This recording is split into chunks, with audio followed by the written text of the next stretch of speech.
Growing up, it was always just my mom, Emma, and me. She had me when she was only 20. From as far back as I could remember, there was never any mention of my biological father beyond a brief explanation. He didn't want kids and left as soon as he found out about the pregnancy. My mom, fiercely independent and headstrong, told me she made a choice not to ask him for child support, and he was more than happy to oblige. She said their breakup had been bitter, and they both decided to never speak again. Thankfully, my grandparents were always there for her and for me. They helped her finish college and get a stable job, and for a while, life was as stable as it could be for a young single mom. Over the years, my mom dated a few men, but nothing ever lasted long enough for me to consider them a part of our life. Then, when I was about 8, she met Sam. He was calm, kind, and steady. They worked together, and their relationship seemed different from all the others. 3 years after they started dating, my mom and Sam got married. He wasn't particularly close to me, but he wasn't cold either. We existed in the same space and tolerated each other. For a while, that felt like enough. But as time passed, something shifted. My mom seemed to pull away little by little. At first, I told myself it was in my head. But when I was 12 and she announced she was pregnant, that small crack between us widened into a canyon. I remember the day she came home from the doctor's office with Sam, glowing and full of excitement. They were having twins, and it felt like the entire house buzzed with anticipation. Everyone was happy, including me. But it didn't take long before I started noticing the changes. My mom became irritable when I was around, snapping at me for the smallest things. I convinced myself that it was just the stress of the pregnancy, that once the twins were born, things would go back to normal. But they didn't. The twins arrived, a boy and a girl, and my mom and Sam's lives revolved around them. The attention and warmth I used to get were redirected entirely. I'd try to help, offering to feed the babies or help with chores, but my mom would brush me off or look annoyed. I was 16 when everything came to a head. It was late one night when my mom and Sam asked me to join them in the living room. I sat across from them, feeling a heaviness in the air that made my stomach twist. My mom looked at me, her expression serious. "Alex," she started, "with the twins and everything, things are tight. We've been talking and we think it's best if you find somewhere else to stay. We need to focus on the twins. The words hit like a slap. "What do you mean?" I asked, my voice barely above a whisper. Sam jumped in, his tone measured. "We just don't have the resources to support everyone, Alex. It's becoming too much." I knew it was an excuse. My mom and Sam were both web developers, making enough to keep our lifestyle comfortable. It wasn't about money. It was about priorities, and I was no longer one of them. I suggested getting a part-time job to help. I told them I'd eat less, use less, anything to stay. But my mom's face hardened and her next words sealed my fate. "The twins need us more, Alex. They deserve this." That word burned into my mind, searing over every other thought. They deserved it more than me. I nodded, the room spinning as reality settled in. I was being pushed out, not forced technically, but nudged so firmly that I knew staying wasn't an option. That night I packed what little I could carry and left. There was only one place to go, my grandparents. They opened their door without question, their expressions a mix of confusion and sadness when they realized what had happened. They didn't cut my mom off, still wanting to be a part of the twins' lives, but they were disappointed. And while they let me stay, I knew they couldn't support me financially. I was 16 and had to find a job, balancing school and work to survive. I'd see my mom and Sam sometimes when they visited my grandparents with the twins, but it was always cold and distant. They never asked about me, and when our paths did cross, it was as if I was a stranger. My mom was happier without me, and it showed. The realization shattered me, but I learned to cope, pushing through high school and preparing for college on my own. When college came, my mom and Sam refused to co-sign any loans for me, saying their resources were reserved for the twins' future.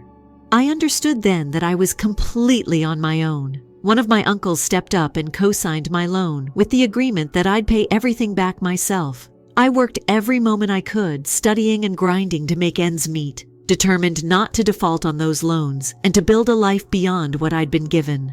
Graduation day came, and only my grandparents were there, cheering me on from the stands. Not a word from my mom, not even a congratulations. I moved forward, found a job, and started my life, determined not to look back. The first few years were hard, juggling debt, rent, groceries, and saving whatever scraps I could. But I worked my way up, earning every promotion and inching towards stability. Now, at 32, I'd finally made it to upper management. It wasn't easy, but I was proud of how far I'd come, especially with no support from those who should have been there. Then, just a few months ago, I told my uncle about my promotion, thanking him for taking a chance on me all those years ago. Unbeknownst to me, he mentioned it to my mom when they met at a family event. Soon enough, she and Sam were at my front door, looking for something I never expected. The knock at the door on a quiet Sunday morning pulled me from the half-asleep days of my routine. I wasn't expecting anyone, and when I looked through the peephole, my stomach dropped. My mom, Emma, stood there with Sam beside her, both wearing expressions that were too tense to be casual. I hesitated for a second, the years of silence and hurt pressing down on me like a weight. Against my better judgment, I opened the door. "Alex," my mom said, forcing a smile that didn't reach her eyes. Sam stood behind her, hands in his pockets, shifting uncomfortably. "Mom, Sam," I said, my voice neutral, guarded. "What are you doing here?" She sighed, a long drawn-out breath that seemed to carry the burden of years. "Can we come in? We need to talk." I stepped aside, a mix of curiosity and dread tugging at my insides. They walked in, and the house suddenly felt smaller, as if the memories and unresolved resentment had materialized, filling the space. They settled into the chairs across from me in the living room. Sam looked down at the floor, avoiding eye contact, while my mom's eyes swept over the room, taking in the framed degree on the wall and the small but neat furnishings. I could see the flicker of surprise in her eyes at the life I'd built. "We heard from your uncle that you've done really well for yourself," she started, her voice straining to sound warm. "He told us about your promotion." I nodded slowly, waiting for the catch. It didn't take long. "I won't beat around the bush, Alex," she continued. "Sam and we're in a tough spot. The business we started a few years ago didn't work out, and we've been struggling to make ends meet. The twins are about to start college, and we don't have the money to cover their tuition." The reason for their visit laid bare. I leaned back in my chair, the air in the room turning cold. "So, you're here because you want me to pay for their college?" I asked, my voice sharper than I intended. Sam shifted, clearing his throat but still not meeting my eyes. My mom's expression tightened. "Alex, we're your family. We raised you. Yes, we had to make some difficult choices when the twins were born, but we did what we thought was best at the time."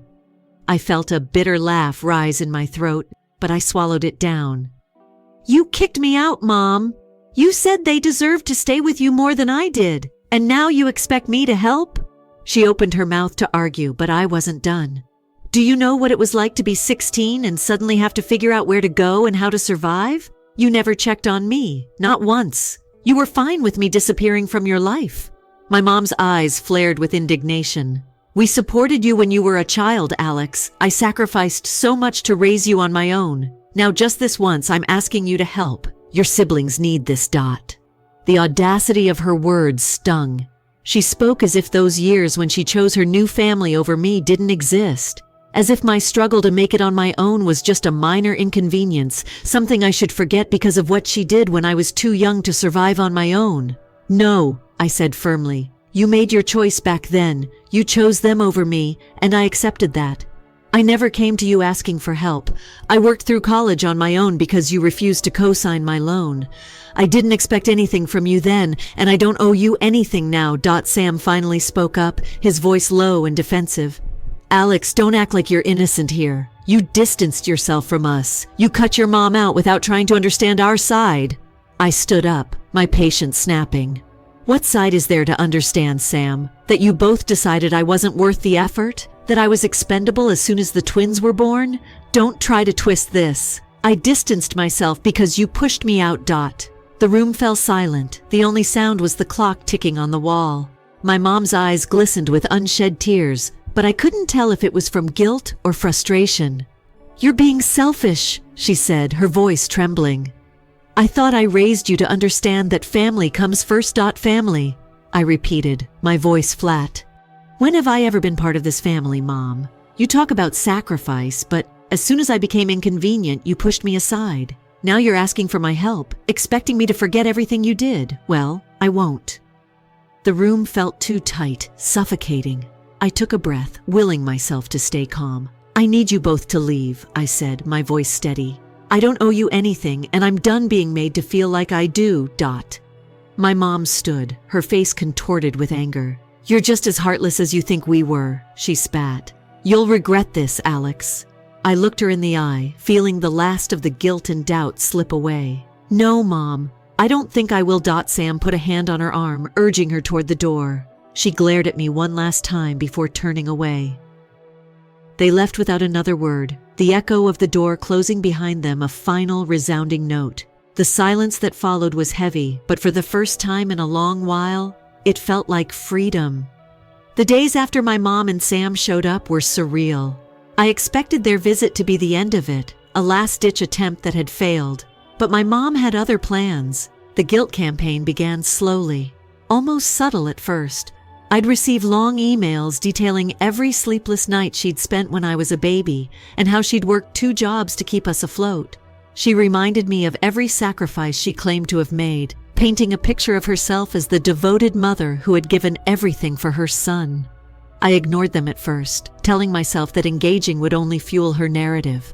But as the emails kept coming, each one more desperate and manipulative than the last, it started to wear on me. It was as if she was trying to rewrite history, ignoring the years she'd turned her back on me. One email stood out. It started with, "Alex, how could you forget everything I did for you?"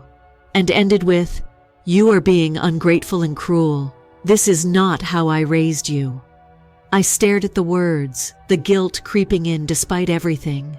The memories of her cold dismissal and the years of silence wavered for a moment, clouded by her version of the past.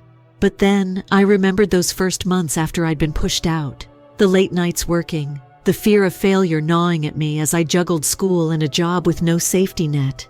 That clarity snapped me back to the present. I took a deep breath and typed out a response. It wasn't long, just enough to say what needed to be said. "Mom, I am not forgetting anything, but you need to understand that those sacrifices you made were what any parent is expected to do. You raised me, yes, but you also chose to abandon me when it was convenient. Stop trying to rewrite history to suit your narrative. I will not be guilted into helping you." Hitting send felt like a release, but the relief was short-lived. 2 days later, another knock at my door shook me out of my routine. When I opened it, my mom was standing there again, looking more desperate than before. I hadn't even processed the sight of her when she blurted out, "You think you're so much better now, don't you?" "Mom, you need to leave," I said, the exhaustion clear in my voice. "No, Alex. I won't leave until you listen to me," she snapped. Her eyes were wild, and she stepped forward, forcing me to take a step back. "You don't know what it's like. You think you're the only one who suffered? We lost everything too. The business failed, the bills kept piling up, and now the twins need college, and we're drowning. All I'm asking is for you to help, just this once. Don't you think you owe us that much after everything I've done for you?" The anger that I had kept bottled up surged to the surface. "Owe you? You think I owe you for pushing me out of my home and for making it clear that I was nothing more than an inconvenience?" My voice shook as the words tumbled out. "I built everything I have from the ground up without a single ounce of help from you. I don't owe you anything. She flinched as if I'd struck her. For a moment, the anger in her eyes dimmed, replaced by something softer, almost vulnerable. But then Sam's voice called from outside, breaking whatever spell had been cast. "Emma, let's go. She glared at me one last time before turning away, her shoulders stiff with defeat. I closed the door and leaned against it, my heartbeat racing. I expected that to be the end of it, but I should have known better. The emails turned into phone calls. When I blocked one number, she used another. Each time, the messages were the same. Long recitations of the past and accusations of my ungratefulness. I tuned them out as best as I could, hoping she'd tire of it eventually. But she didn't. One morning, I walked into work, already dreading the day, when the receptionist stopped me with a concerned look. "Alex, Your mom came by earlier asking for you, she said, her eyes scanning my face for a reaction. My blood ran cold. What? Did she cause any trouble? The receptionist shook her head. She was insistent. She said it was urgent, but I told her you weren't in yet. She left after a while. I clenched my jaw, the frustration boiling under my skin. This was crossing a line. I called her immediately, my voice steady but low. Mom, this has to stop. You're showing up at my work now? If you don't back off, I will take legal action. Do you understand me? There was silence on the other end. Then a quiet, strained, "You'd really do that to your own mother?" I closed my eyes, feeling a familiar twinge of guilt, but I pushed it aside. Yes, you made your choices, Mom. Now you have to live with them. The call ended, and for a few days there was peace. I dared to hope that maybe, just maybe, she'd taken my warning seriously. But the hope was short-lived. One evening, as I pulled into my driveway after a long day, I noticed her car parked on the curb.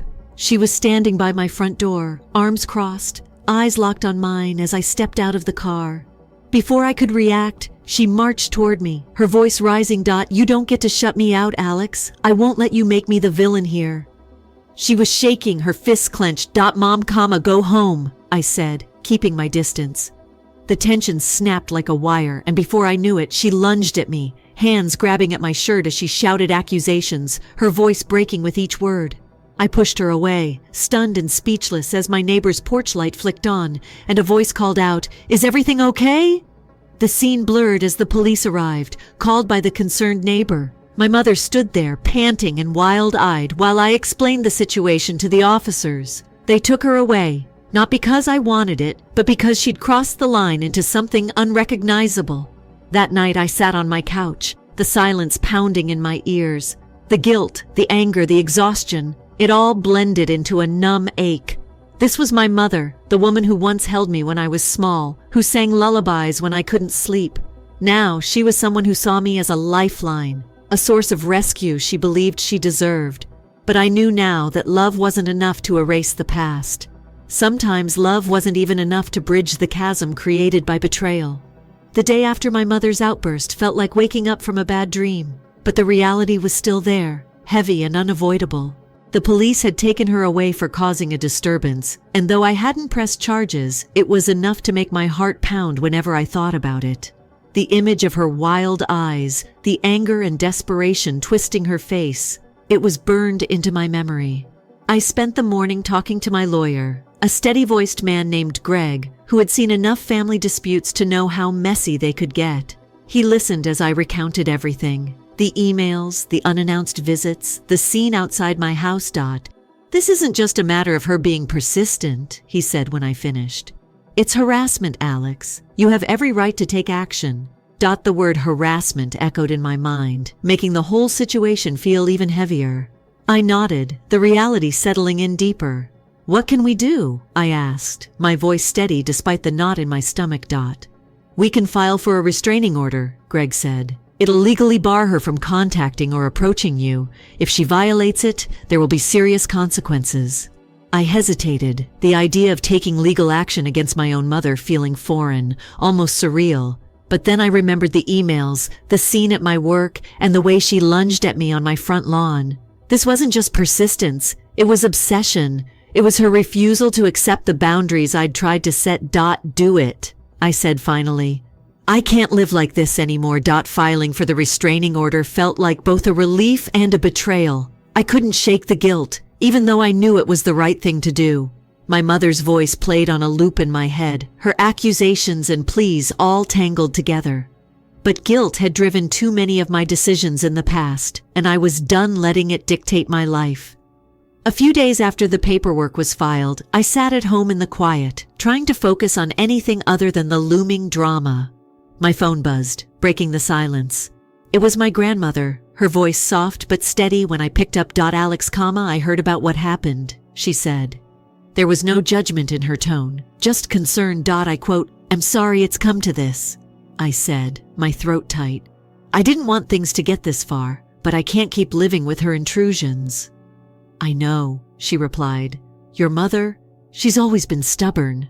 And now with everything she's facing, it's like she's lost her way completely. "But Alex, you're not wrong for doing what you did. She made choices, and those choices have consequences."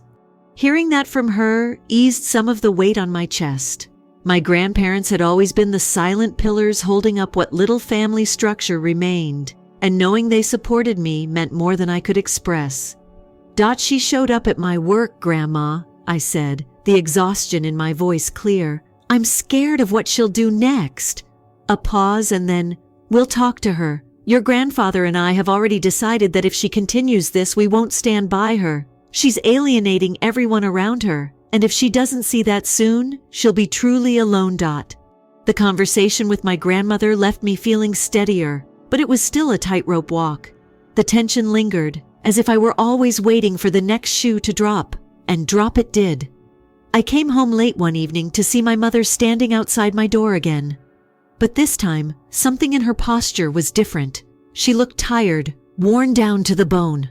I stayed by my car, my keys clutched tightly in my hand, ready to call the police if I needed to. "Alex, please!" she called out, her voice breaking. "I know I shouldn't be here, but I needed to talk to you." I stayed where I was, keeping the distance between us. "You know I can't let you in, Mom. You need to leave." Tears welled up in her eyes. But there was no anger this time, only defeat. "I'm sorry," she whispered. "I've lost everything, Alex. The business, Sam's left with the twins, and now even my parents are saying they won't support me if I keep this up." The sight of her like that, broken and vulnerable, stirred something in me, but it wasn't enough to erase what had already happened. "Mom, you have to face what you've done. You can't keep pushing people away and expect them to come running when you need them." Her gaze met mine, a silent plea for understanding. "I don't know how to fix it," she said, the words almost inaudible. "You start by accepting that you can't control people's lives to suit your needs," I said. "You pushed me out when I needed you most, and now you're trying to force your way back in, but only because you need help. That's not love, Mom. That's desperation. She wiped at her eyes, nodding slowly. "I'll go," she said, her voice cracking. "I'm sorry."